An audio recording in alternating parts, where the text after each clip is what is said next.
সহিংসতার পর ৩ পার্বত্য জেলা আজ শান্ত, তবে জনমনে আতঙ্ক পুরোপুরি কাটেনি।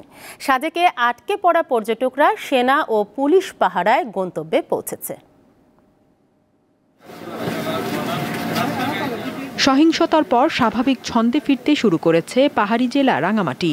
সংঘর্ষের পর যে আতঙ্ক তৈরি হয়েছে পাহাড়ি বাঙালিদের মধ্যে, সেটিও কমতে শুরু করেছে। হাটবাজারগুলোতে আবারও পাহাড়ি বাঙালি ক্রেতা বিক্রেতায় মুখর হয়ে উঠেছে। দোকানপাট, অফিস আদালতে মানুষের উপস্থিতি স্বাভাবিক রয়েছে।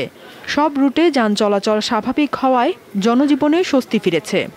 মোটামুটি স্বাভাবিক পর্যায়ে আছে। আমরা ব্যবসা বাণিজ্য করার জন্য আজকে থেকে বের হচ্ছি।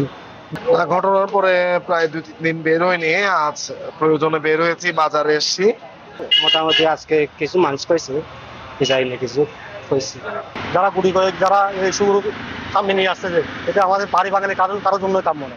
রাঙামাটি জেলা প্রশাসক জানায়, স্বাভাবিক পরিস্থিতি ধরে রাখার জন্য যৌথ বাহিনীর টহল চলমান রয়েছে। সার্বক্ষণিক আমরা মনিটরিং মধ্যে রেখেছি। আইন শৃঙ্খলা পরিস্থিতি ভালো আছে। আমরা এখানে যারা ক্ষতিগ্রস্ত হয়েছে সেই ক্ষতিগ্রস্ত তালিকাটাও আমরা করেছি, সেটাও আমরা মন্ত্রণালয়ে প্রেরণ করেছি। 3 দিন আটকে থাকার পর পর্যটকরা সাজেক থেকে ফিরতে শুরু করেছেন।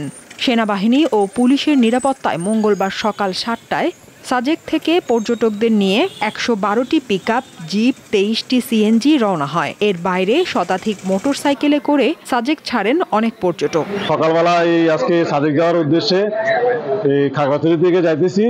72 ঘন্টা অবরোধের পরে আজকে গাড়ি চলাচল শুরু হয়েছে।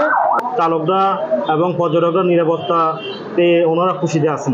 খাগড়াছড়িতে জনজীবনের স্বস্তি ফিরে আসতে শুরু করেছে, তবে শিক্ষা প্রতিষ্ঠানগুলোতে শিক্ষার্থীদের উপস্থিতি কম।